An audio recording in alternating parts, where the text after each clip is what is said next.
Peter, what's the impact likely to be of the Woolworths announcement on the company, first of all? Well, it's a good impact on the company. We're really suffering from losing our scale over the years from imported products, dumped products and the dollar. So this gets back quite a bit of scale. To give you an idea, the brands that are going to be deleted from Woolworths account for about 40% of their category in canned fruit. So that volume comes back through the factory, which is good for overhead recovery and for scale. But it's really good for the growers too, because they get all the fruit sales, as you know. So this is about how two. Would it be for the growers then? Yeah, pretty good. Is it going to translate back to them? Of course. I mean, we've got to put fruit in the cans, Jeff. So Noticeably there? Yeah, I think so. Yeah, definitely. 50,000 trees is the rough estimate in the first full year. Next year will probably be about half and half because they've got to clear the imported stock that they've got. But that's one of the biggest things I've ever done in terms of winning some business. It's really, really good.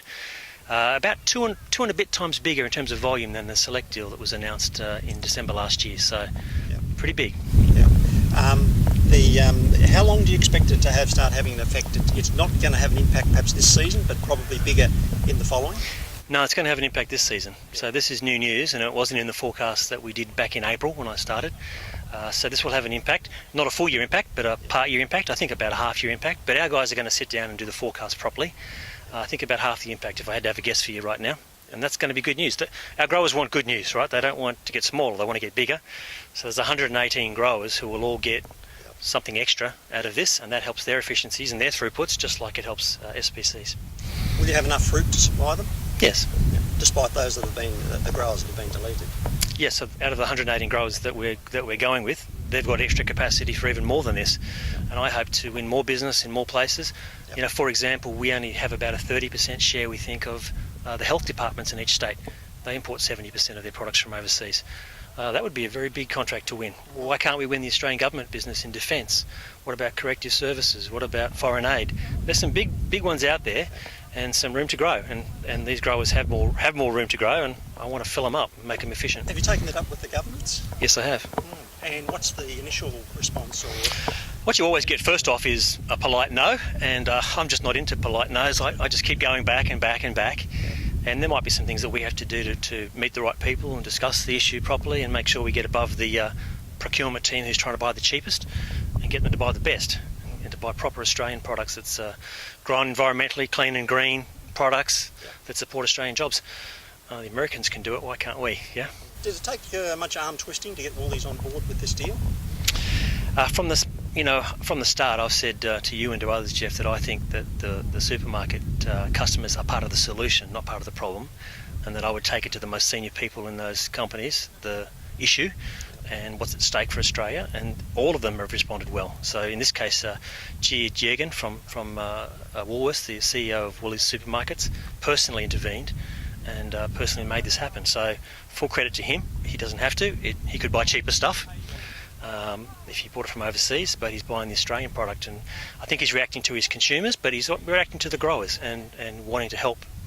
Now we have to get on and reward that faith with a bit of innovation and new products, and we have to become more efficient in these next couple of years. We have to launch new products, better packaging, not just to be the cannery anymore, but to be, you know, a great big snack supplier and making other types of products like soups and other things we can do. So we've got a bit of work to do. This isn't the end of the story. This is the start of the story. The Woolworths representative just said before that they are looking for innovative packaging ideas and presentations. So they'll be no doubt looking to you, as you said. Yes, exactly. Innovation. There's tied up then with the, no surprise there, isn't there? That they want that. That's what you should want. Investment money that you're looking for. It is 100% tied up with that.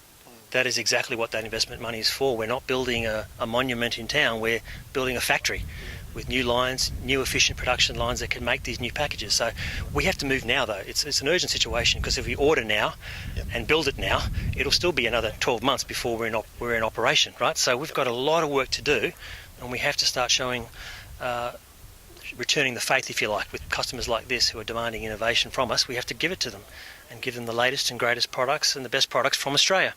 And that's what I'm determined to do. How's discussions going with Coles? Now, the big two chains, Woolies has come right on board by the looks. how's things going with Coles? I presume you're in discussion with Coles about lifting the amount of product they're going to buy from you. Mate, we ask everyone to lift the amount of product they buy from us. So that is actually happening. All retailers, not just Coles, but Coles and Metcash, Aldi, all suppliers are giving us fantastic support. Just Woolies are taking this to a level that I've not seen before, which is this 100% commitment. That's the gold standard. I'd put the wood on some of our state ministers who are responsible for things like health, corrective services, or national defence, foreign aid. Why can't they buy a bit more Australian product as well? And really, I mean, they could tip the scales materially. So it's not really a Coles and Woolies story. Woolies have done a fantastic thing for us today. Everyone's helping, and maybe the government might be the one that can step up some more loyalty to Australian grown products.